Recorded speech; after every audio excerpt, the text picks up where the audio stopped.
Good morning बच्चों। आशा करती हूँ आप सभी अच्छे होंगे, स्वस्थ होंगे। आपका एग्ज़ाम भी थर्ड मंथली एग्ज़ाम जो था आपका वो बहुत अच्छा हुआ होगा।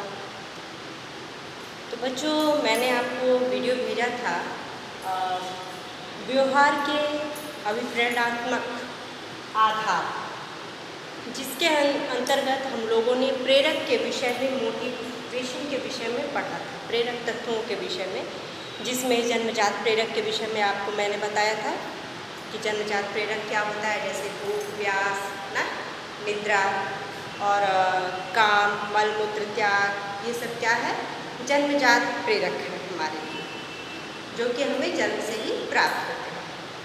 आज हम लोग देखेंगे, इसके बाद हम लोगों ने अर्जित प्रेरक भी पढ़ा था कि क्या क्या चीज़ें हम लोग स्वयं से अर्जित करते हैं, समाज से अर्जित करते हैं। अब इसी के अंतर्गत अर्जित प्रेरक के अंतर्गत ही दो प्रकार के प्रेरक हैं, जैसे व्यक्तिगत प्रेरक और सामाजिक प्रेरक। तो व्यक्तिगत प्रेरक के विषय में हम लोग पढ़ चुके हैं। हम लोग आज पढ़ेंगे सामाजिक प्रेरक। ठीक है, कि सामाजिक प्रेरक क्या होता है।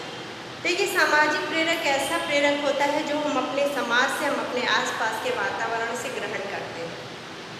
ठीक ना, जिसको हम सामाजिक प्रेरक कह सकते हैं। मतलब जो हमको ऐसी चीज़ें जो हमको मोटिवेट करती हैं, हमको आगे बढ़ने की प्रेरणा देती हैं, हमको कार्य करने की शक्ति प्रदान करती हैं, वो सामाजिक प्रेरक होता है। ठीक ना, हम आसपास के जगहों को देख के, आसपास के वातावरण को, आसपास के लोगों को देखकर हम मोटिवेट होते हैं। ठीक है, तो यही क्या है, सामाजिक प्रेरक। इसके अंतर्गत कुछ पॉइंट है, इसको आप लोग देखिए, सुनिए।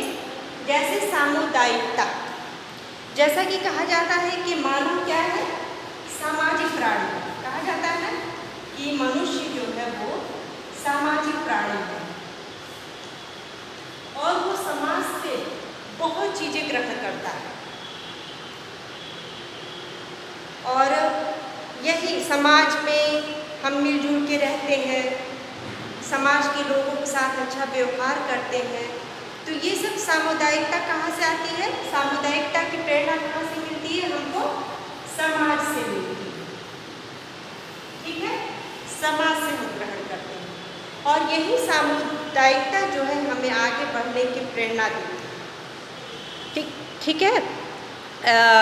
और इसके अलावा ये सामाजिक कार्यों को करने के लिए प्रेरित करती है। समाज में बहुत सारे कार्य होते हैं, कुछ लोग बढ़ चढ़ के इसमें हिस्सा लेते हैं। समाज के दबे लोग या पिछड़े लोग हैं जो उनको आगे बढ़ने की प्रेरणा देते हैं। अनाथ बच्चे हैं, वृद्धाश्रम है, कितने लोग इसमें काम करते हैं। तो ये सामुदायिकता की प्रेरणा हमें समाज से मिलती है, समाज में रहने वाले लोगों से मिलती है।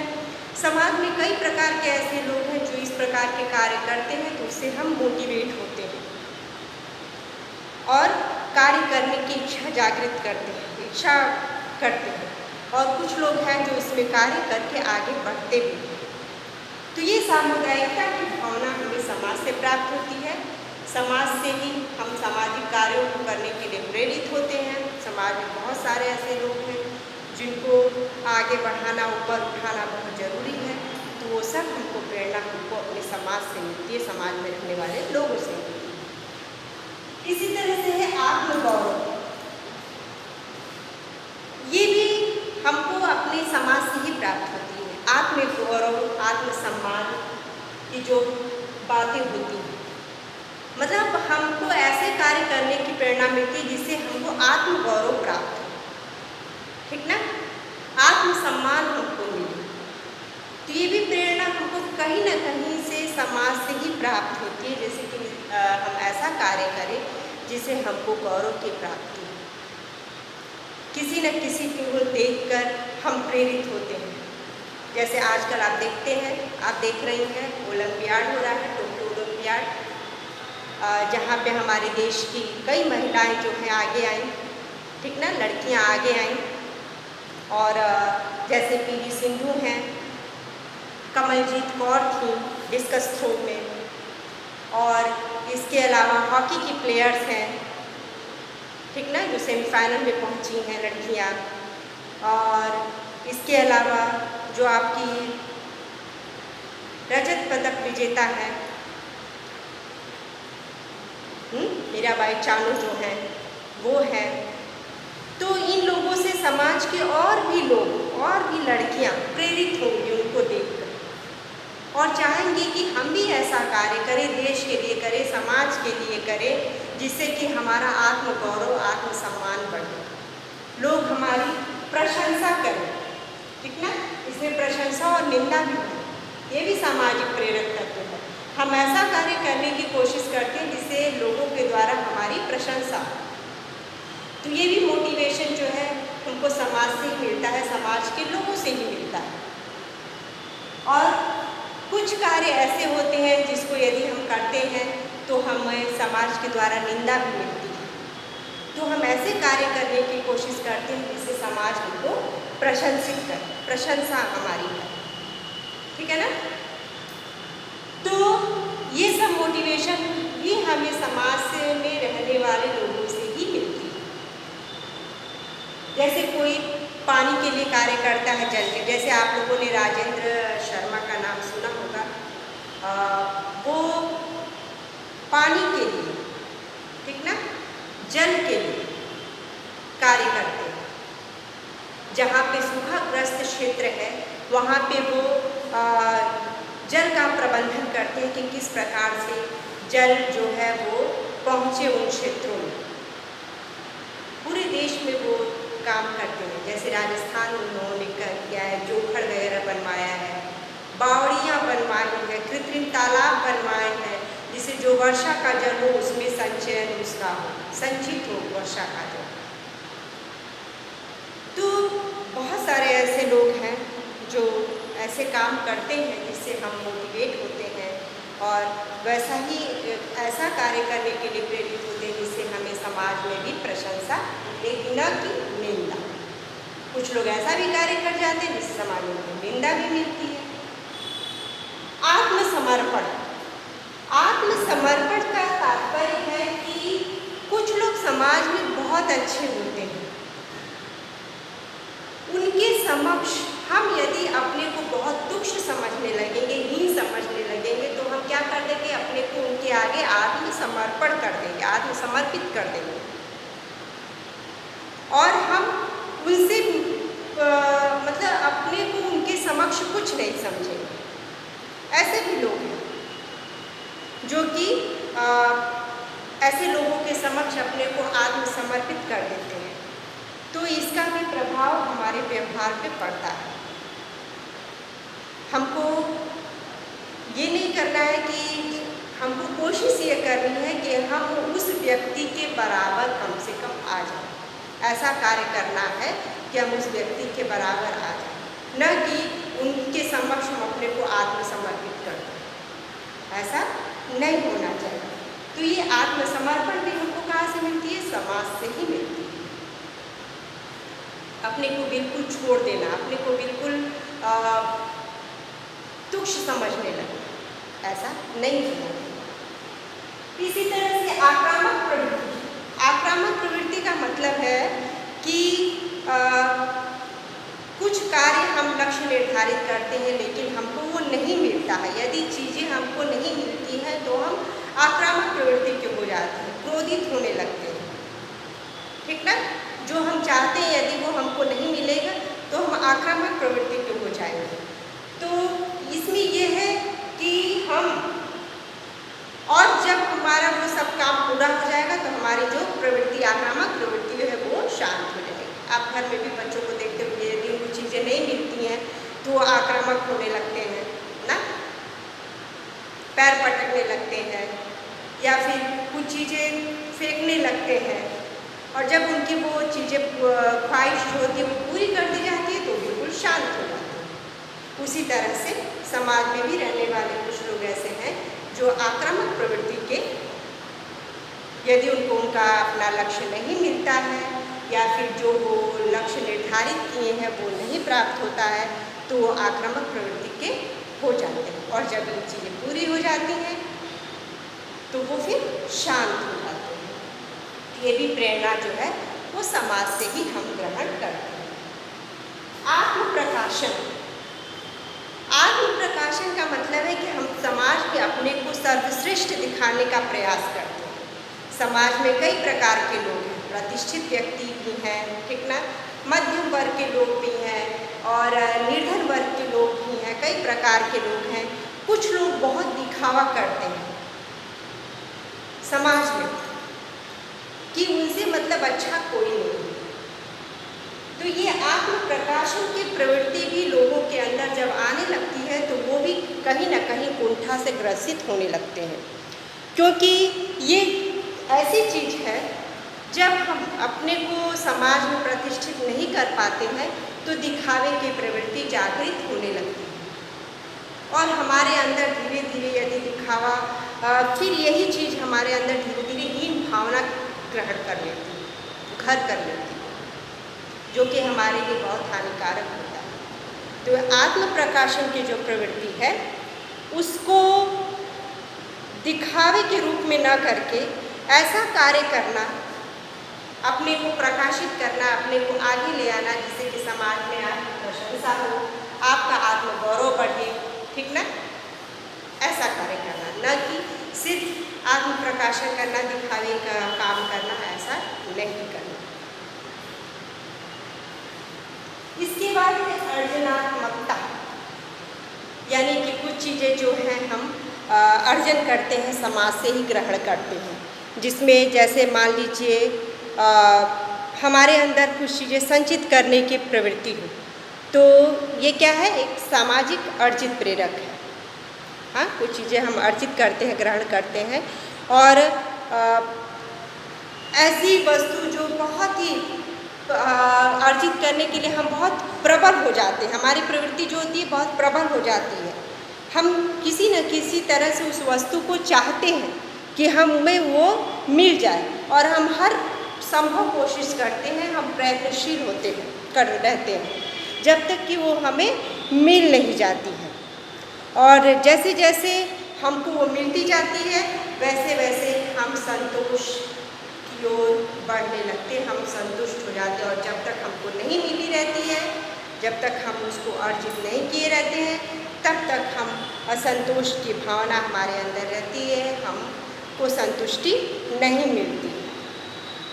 तो ये सब भी चीज़ें जो हैं सामाजिक अर्जित प्रेरक के अंतर्गत ही आती है, जो कि हमको समाज से ही मिलता है। समाज में बहुत सारे ऐसे लोग हैं जो कुछ न कुछ एकत्र करते हैं, संचित करते हैं, और जब तक कुछ लोग को अंदर पैसे की भूख होती है ना, पैसा कहाँ से आ जाए, कैसे आ जाए, कितना ज़्यादा आ जाए, उसके लिए वो हर प्रयत्न करेंगे, हर प्रयास करेंगे ताकि उनको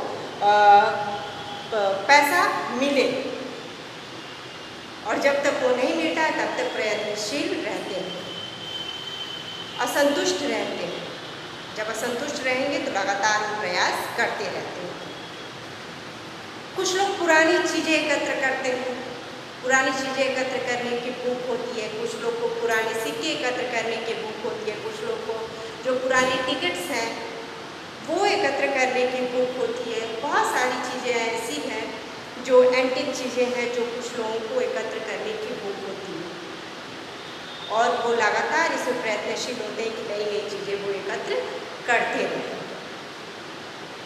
तो ये सब चीज़ें जो है हमें मोटिवेशन जो है वो हमें समाज से ही अर्जित हम लोग करते हैं, ठीक है। तो इस तरह से जन्मजात या जैविक प्रेरक, दूसरा है अर्जित प्रेरक। अर्जित प्रेरक को हम दो भाग में बांटते हैं, व्यक्तिगत प्रेरक और सामाजिक प्रेरक, ठीक है। और इसमें ये सब पॉइंट्स हैं जिसको हम लोग अभी आज पढ़े हैं। अब इन दोनों में तुलना करनी है। तुलना क्या है दोनों की? तो एक तो जो है प्रेरकों का एक सामान्य सुविधाजनक वर्गीकरण हम लोगों ने किया, दो भाग में बांट दिया, जन्मजात प्रेरक और अर्जित प्रेरक। जन्मजात प्रेरक जैसा कि हम लोग ने पढ़ा कि ये जन्म से ही हमको मिली रहती है, जब भूख भूख है, प्यास है ना, निद्रा है, मलमूत्र त्याग है, काम है, क्रोध है, ये सब हमको जन्म से ही हमको मिलती है, संवेग जो है।